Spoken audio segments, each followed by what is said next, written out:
Assalamualaikum warahmatullahi wabarakatuh. Kami dari kelompok 9 akan presentasi dengan judul materi paragraf yang beranggotakan 1. Indah Permatasari NPM 2103031011 sebagai moderator dan pemateri pertama. 2. Ambar Anggraini NPM 2103030005 sebagai pemateri kedua. 3. Nias Kusuma Ayu NPM 2103030028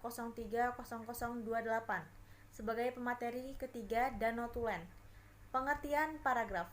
Paragraf adalah seperangkat atau sekelompok kalimat yang tersusun dari satu kalimat pokok dan beberapa kalimat penjelas. Yang dimaksud kalimat pokok adalah suatu kalimat yang berisikan masalah atau kesimpulan dari paragraf itu sendiri. Dan kalimat penjelas merupakan suatu kalimat yang berisikan penjelas masalah yang terdapat di kalimat pokok. Atau definisi paragraf adalah bagian yang berasal dari suatu karangan yang terdiri dari sejumlah kalimat yang isinya mengungkapkan satuan informasi atau kalimat dengan pikiran utama sebagai pengendaliannya dan juga pikiran penjelas sebagai pendukungnya. Ciri-ciri paragraf. Yang pertama, kalimat awalnya terletak agak ke dalam 5 ketukan spasi untuk jenis karangan yang biasa. Lalu yang kedua, paragraf memakai pikiran utama yang dinyatakan dalam kalimat topik. Yang ketiga, setiap paragraf memakai sebuah kalimat topik dan juga selebihnya merupakan kalimat pengembang yang mempunyai fungsi menjelaskan, menguraikan, ataupun menerangkan pikiran utama yang terdapat dalam kalimat topik. Dan yang keempat, paragraf memakai pikiran penjelas yang dinyatakan dalam kalimat penjelas. Kalimat tersebut berisi mengenai detail-detail kalimat topik. Fungsi paragraf diantaranya sebagai berikut.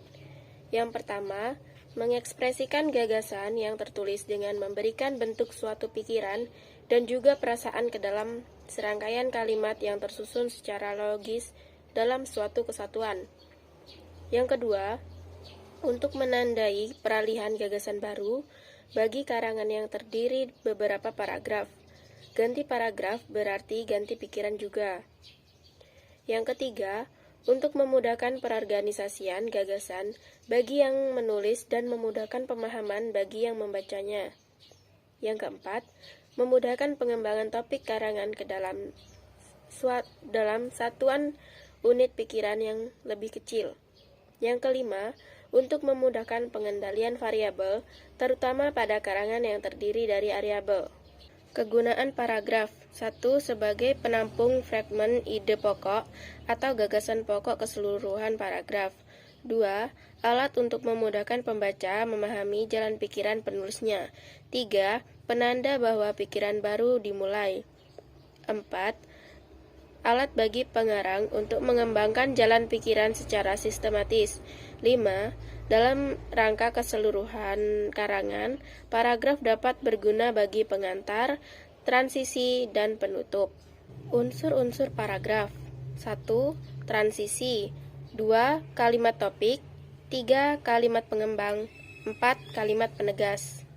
Macam-macam paragraf berdasarkan tujuannya, yaitu 1. Paragraf pembuka. Paragraf pembuka biasanya memiliki sifat ringkas, menarik, dan bertugas menyiapkan pikiran pembaca kepada masalah yang akan diuraikan.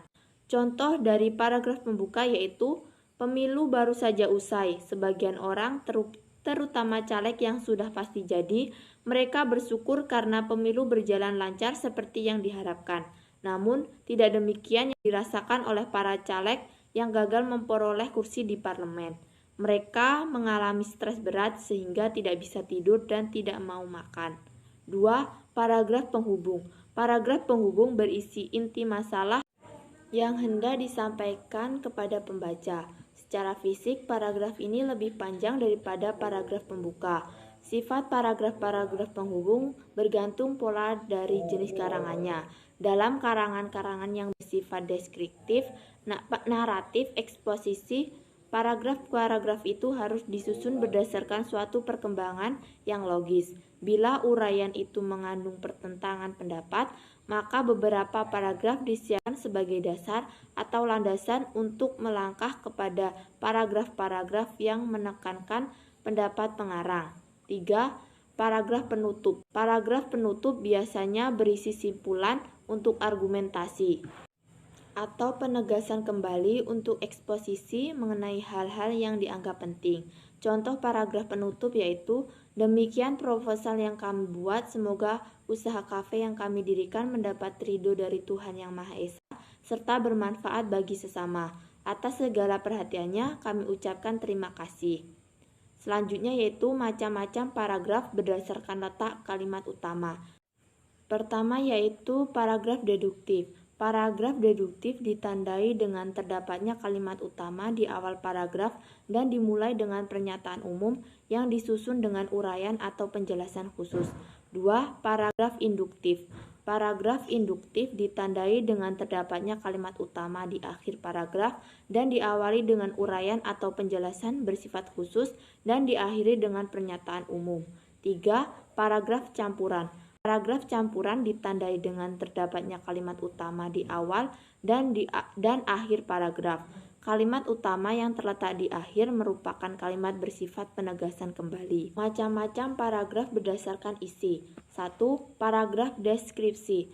Paragraf deskripsi ditandai dengan kalimat utama yang tidak tercantum secara nyata dan tema paragraf tersirat dalam seluruh paragraf. Biasanya dipakai untuk melakukan sesuatu hal, keadaan, situasi dalam cerita. 2. Paragraf proses.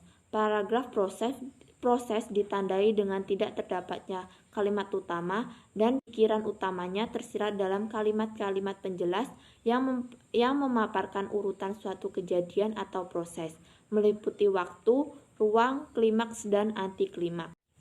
3. Yaitu paragraf efektif. Paragraf efektif adalah paragraf yang memenuhi ciri paragraf yang baik.